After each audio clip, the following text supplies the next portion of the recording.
Masih lagi bersama dengan Selamat Pagi Malaysia. Waktu hari ini siaran khas yang dipanjangkan sehingga pukul 12.30 hari. Kami nak membawakan informasi dan juga maklumat-maklumat yang tepat dan juga informasi-informasi yang kita kata sebagai maklumat tambahan kepada anda. Juga sebagai pemahaman asas stay at home, duduk di rumah sehingga tempoh 31 Mac 2020. Ini yang dihasratkan oleh Majlis Keselamatan Negara dan juga Yang Amat Berhormat Tan Sri Muhyiddin Yassin supaya kita dapat flatten the curve bagi jangkitan COVID-19.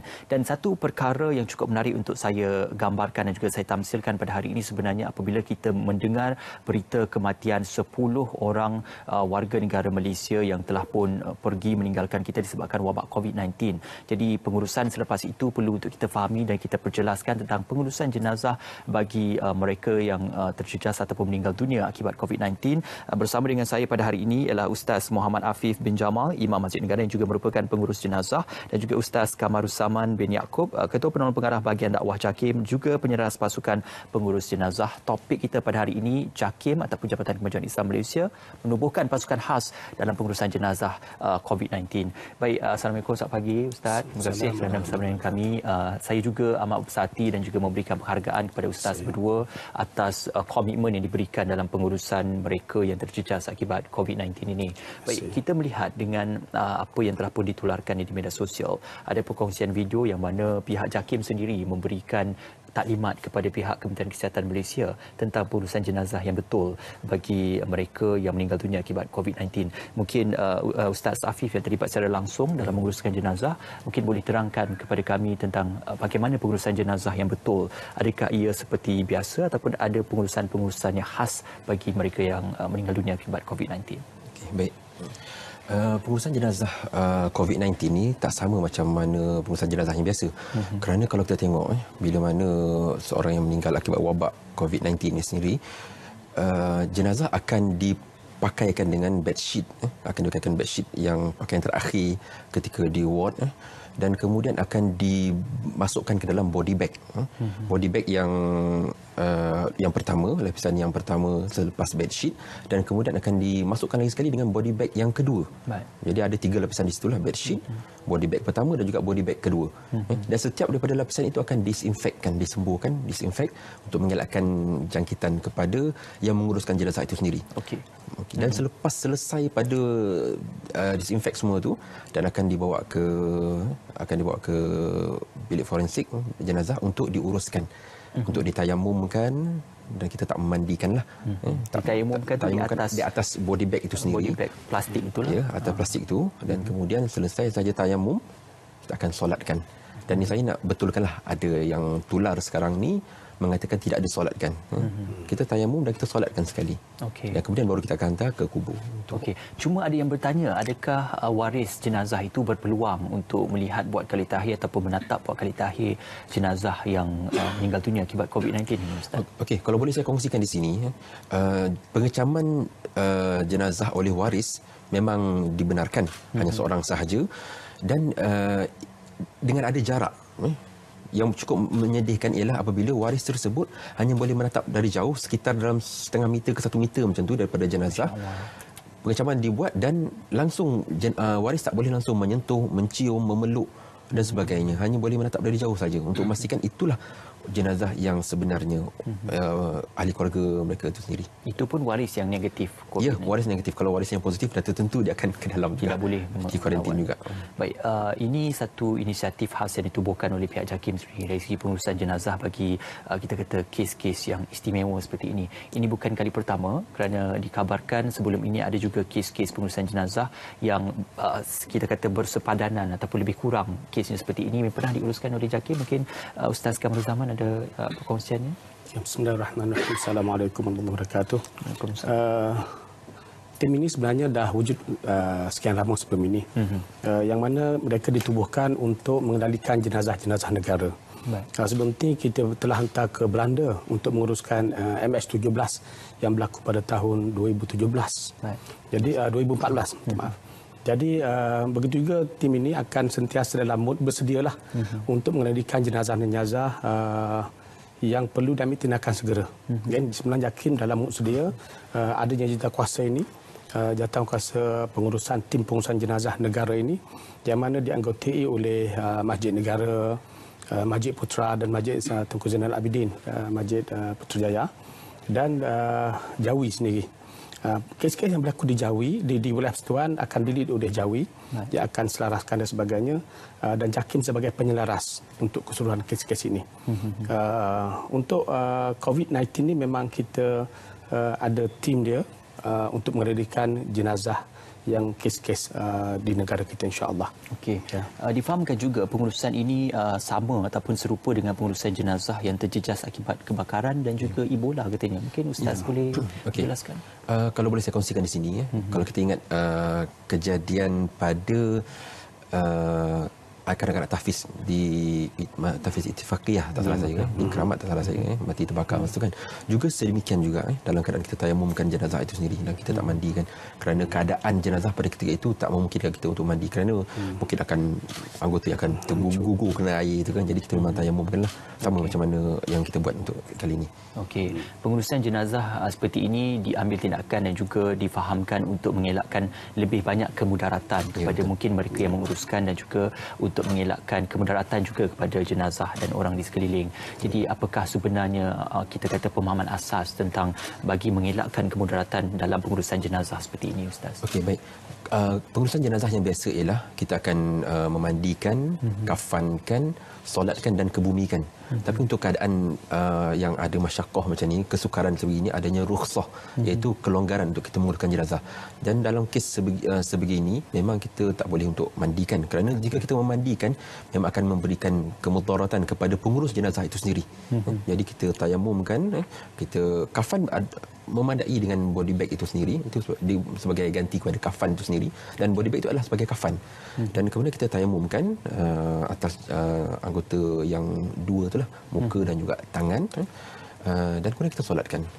Cuma kita kena ambil langkah berjaga-jagalah kepada semua pengurus jenazah, kerana terdapat juga kemungkinan untuk berlakunya infection itu sendiri, jangkitan itu. Jadi setiap pengurus jenazah itu kena berhati-hati dan kena ikut prosedur yang telah ditetapkan oleh Kementerian Kesihatan Malaysia. Menggunakan baju ataupun pakaian PPE. Khas, PPE yang kita, dan sebenarnya PPE itu sendiri bagi mereka yang tak pernah ataupun jarang menggunakan PPE itu memang agak rumit cara pemakaian dan cara untuk menanggalkannya.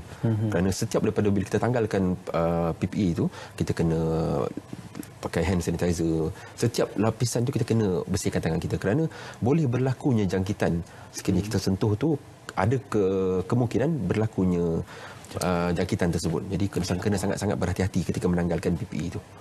Dalam hal kita menguruskan urusan jenazah ini, sememangnya kepentingan bersama dan juga kepentingan jenazah, aib jenazah juga perlu untuk sama-sama kita jaga, ya Ustaz ya.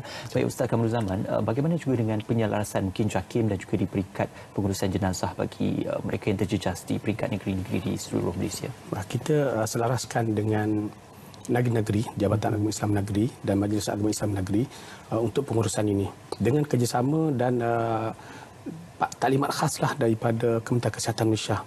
Kan bagaimana untuk mengendalikan kes-kes COVID-19 ini.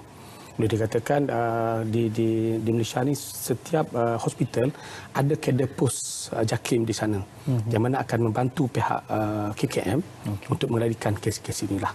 Dan kita akan selaraskan di peringkat seluruh Malaysia lah dengan KKM, insya-Allah. Okey.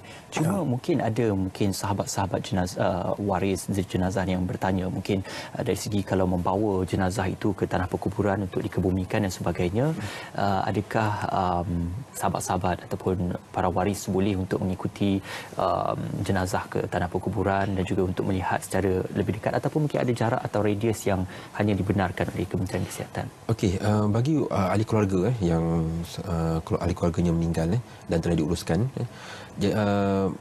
mereka nak pergi ke tanah kubur tu boleh, tak ada masalah. Cumanya jarak, dan tak boleh duduk sekali nak talqin, nak duduk sama-sama nak kebumikan, tak boleh. Kerana hanya orang tertentu sahaja, kerana kita nak limitkan merebaknya wabak ini. Jadi memang hanya petugas khas sahaja yang dibenarkan untuk mengebumikan jenazah tersebut. Dan kalau ahli keluarga nak ada daripada jarak jauh, memang tak boleh dekat. Dan ini sebenarnya yang cukup membuatkan hati kita sebab, kerana memang langsung daripada bermulanya pesakit tersebut, sekiranya tak recover sepenuhnya, bermulanya sebelum masuk hospital itulah, itu mungkin saat terakhir lah pertemuan pesakit dengan ahli keluarganya sendiri. Masya Allah, itu yang sebenarnya kita ingin elakkan, dan itu juga sebagai peringatan kepada masyarakat di luar sana, sekiranya ialah kita tidak boleh menolak takdir Allah Subhanahu Wa Taala, tetapi dengan kekuatan dan juga dengan kudrat kita, kita boleh untuk mengelakkan sebarang kemudaratan kepada diri sendiri, ya Ustaz, ya. Baik, dalam hal ini bagaimana kita nak memahami secara asas penglibatan anggota bagi bermulanya jenazah itu ataupun mangsa itu meninggal dunia, pengurusan jenazahnya itu dan sehingga ke tanah perkuburan, berapa anggota yang terlibat secara keseluruhannya? Okey, kalau daripada bilik jenazah itu sendiri, bilik forensik itu, yang terlibat untuk tayamum hanya seorang, macam kes yang pada hari Sabtu lepas, saya yang tayamumkan jenazah tersebut. Dan selepas saya tayamumkan jenazah tersebut, saya tak dibenarkan untuk solat, dan kita ada lagi 2 orang yang akan bersolat, menyembahyangkan jenazah tersebut, dan saya akan keluar untuk tukar PPE tadi itu, dan hanya 2 orang saja dibenarkan untuk solat jenazah. Dan kemudian dibawa ke perkuburan sekitar dalam 2-3 orang aja macam tu, dan dikebumikan di sana pun sekitar macam tu je. Jadi boleh saya katakan sekitar kurang daripada 10 orang, bermula daripada meninggalnya sehingga kebumikan. Baik, Masya Allah. Ini satu perkara yang menjadi cabaran juga buat JAKIM, ya Ustaz, ya, kerana dalam kita melaksanakan rukun Islam dan juga dalam melaksanakan perkara-perkara yang diwajibkan dalam agama kita juga, kita perlu memikirkan tentang kemudaratan ataupun dalam hal-hal darurat. Jadi bagaimana JAKIM sentiasa peka dan juga sentiasa melihat inisiatif yang baru dilakukan untuk melihat kemudaratan dan juga darurat disesuaikan dengan hukum-hukum dan juga fahaman-fahaman asas dalam kita melaksanakan ibadat. Terima kasih. Sebenarnya JAKIM melalui mesyuarat-mesyuarat jawatankuasa yang telah ditubuhkan oleh MKI telah memutuskan banyak perkara kan, untuk memberi kefahaman kepada masyarakat supaya ikut fatwa ataupun keputusan yang telah diputuskan oleh kerajaan. Seperti kita tidak adakan solat Jumaat, kan? Solat Jumaat itu adalah keputusan. Kita menutup masjid dan surau supaya tidak ada jemaah, supaya tidak ada perhimpunan.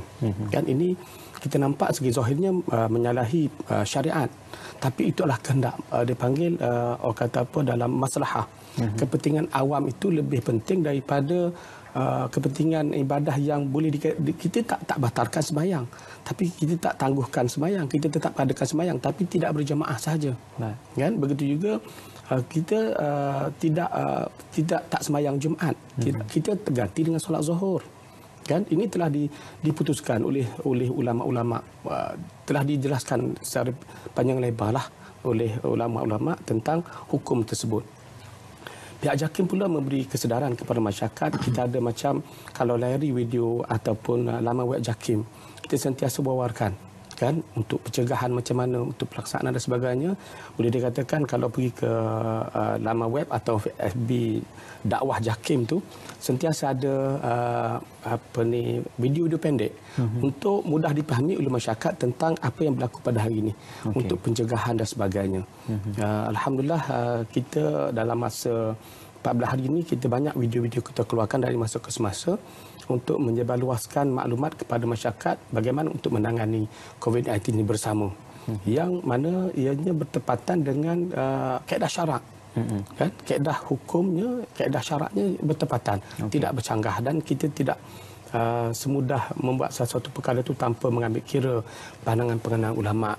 Kan, mesti ada satu kata apa, pandangan yang disahkan dan kita bersetuju untuk pandangan tersebut. Baik, satu perkara yang cukup baik, dan juga kami amat bersati dengan komitmen JAKIM yang sentiasa memberikan sesuatu yang lebih baru untuk kita melihat fahaman asas dalam kita menjalankan ibadat dan sebagainya.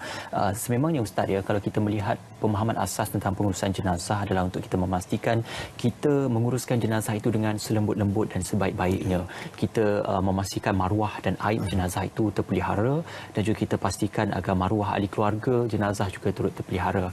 Dalam hal ini Ustaz yang berpengalaman luas dalam menguruskan jenazah, bukan saja jenazah yang kes-kes istimewa, tapi jenazah-jenazah yang biasa, apa pemahaman asas yang boleh Ustaz kongsikan bersama kami tentang pengurusan jenazah, kita menyantuni sahabat-sahabat kita sesama Islam, dan juga kita menyantuni aib ataupun maruah bagi jenazah itu sendiri?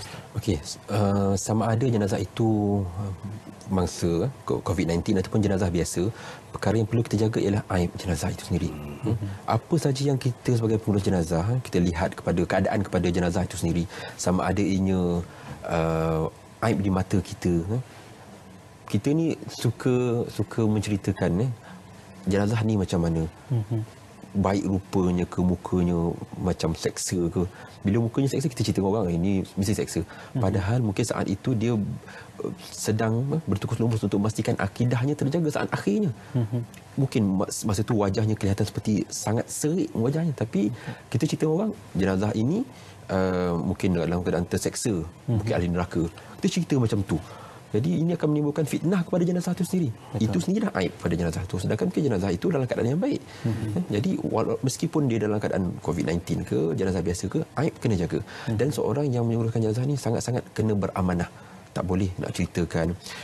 Kebaikan apa pada jenazah itu boleh dikongsikan. Tetapi keburukan mesti disimpan. Hanya kalau nak ceritakan, hanya kita boleh ceritakan, okey, kes macam ni supaya memberi iktibar pada orang lain. Tapi tak boleh kita sebutkan nama.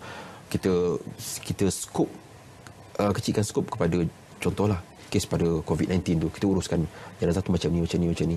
Itu akan menimbulkan aib jenazah itu dan juga kepada menjatuhkan kehormatan ahli keluarganya itu sendiri. Sebab kita boleh tahu siapa yang meninggal berikutan wabak COVID-19 ni. Jadi kita tahu siapa orang, kita boleh tengok nama-nama, kita tahu dah. Jadi kita boleh agak kat mana orang ni, siapa yang kita uruskan, siapa yang jenazah yang diaibkan tu, kita boleh tahu. Jadi di sini kita kena sangat-sangat menjaga aib jenazah. Okey. Tapi dalam konteks COVID-19 ini, Ustaz, adakah keadaan jenazah itu boleh diceritakan untuk kita memberi peringatan kepada masyarakat di luar sana supaya berhati-hati dan menjaga diri sendiri? Kita beri peringatanlah kepada masyarakat supaya mengambil langkah-langkah yang tertentu untuk menjauhkan diri ataupun mengelak diri daripada dijangkiti penyakit tersebut. Sebab apabila berlaku dijangkiti, Ustaz Afif sebut tadi, keluarga tak boleh lihat, kan, tak boleh sembahyangkan dia, tak boleh mandikan dia, kan, maknanya di bumi hantar ke kubur pun tak boleh diikuti oleh ahli keluarga. Kan, jadi lebih baik kita elakkan daripada awal, kan, supaya keluarga kita tidak dijangkiti oleh penyakit tersebut. Seperti kita katalah berada di rumah, kan, tidak merayau merata tempat tanpa tujuan tertentu dan sebagainya penting, kan. Ini amat penting kesedaran kepada masyarakat supaya mematuhi peraturan yang telah ditetapkan oleh pihak berkuasa. Betul, sudah semestinya menjaga kebersihan dan sebagainya. Sudah semestinya kita perlu menjaga maruah dan juga aib jenazah. Nasib kita ataupun nasib mereka yang sudah meninggal dunia sudah tertulis setakat ini, tetapi nasib kita masih hidup ini kita tidak tahu lagi sampai bila dan ke mana nasib kita lagi. Baik, Ustaz juga mungkin kita juga sebenarnya ingin menyampaikan salam takziah kepada ahli keluarga mangsa yang terkorban akibat wabak COVID-19 dan Ustaz juga bersama-sama untuk menguruskan jenazah secara langsung dan juga memastikan agar urusan itu dapat disempurnakan. Dengan rendah hati saya juga ingin memohon kita sama-sama mendoakan agar kesejahteraan bagi ahli keluarga jenazah dan juga jenazah akibat COVID-19 dan juga kesejahteraan bagi negara kita agar wabak ini sama-sama dapat dipulihkan dengan segera, Ustaz. Bismillahirrahmanirrahim. Alhamdulillahirabbil alamin. Wassalatu wassalamu ala asyrafil anbiya'i wal mursalin wa ala alihi wa sahbihi ajma'in. Allahumma ighfir lana dhunubana. اللهم اغفر لنا ذنوبنا ولوالدينا وارحمهما كما ربينا صغيرا ولمشايخنا ولأجدادنا ولجداتنا ولجميع المسلمين والمسلمات والمؤمنات الأحياء منهم الأموات. اللهم إنا نعوذ بك من البرص والجنون والجذام ومن سيء الأسقام. اللهم اصرف عنا البلاء والوباء واجعل لنا لكل داء دواء وأنزل علينا السكينة والشفاء. اللهم احفظ بلادنا من شر هذا الوباء. اللهم إنا نعوذ بك من جهد البلاء ودرك الشقاء وسوء القضاء وشماتة الأعداء. ربنا أتنا في الدنيا حسنة وفي الآخرة حسنة وقنا عذاب النار. وصلى الله على سيدنا محمد وعلى آله وصحبه وسلم والحمد لله رب العالمين. Amin, amin, Rabbal Alamin. Sama-sama kita terus panjatkan doa agar negara kita bebas dan juga selamat daripada wabak COVID-19 dan juga kesejahteraan bagi mereka yang telah pun meninggal dunia akibat wabak ini. Baik, terima kasih sekali lagi pada Ustaz Afif dan juga Ustaz Kamaruszaman kerana bersama dengan kami. Alhamdulillah. Terima kasih juga Jabatan Kemajuan Islam Malaysia dan juga pihak pengurusan ataupun tim pengurusan jenazah bagi wabak COVID-19 ini kerana memberikan komitmen, dan kami amat bersahati dengan komitmen yang ditunjukkan.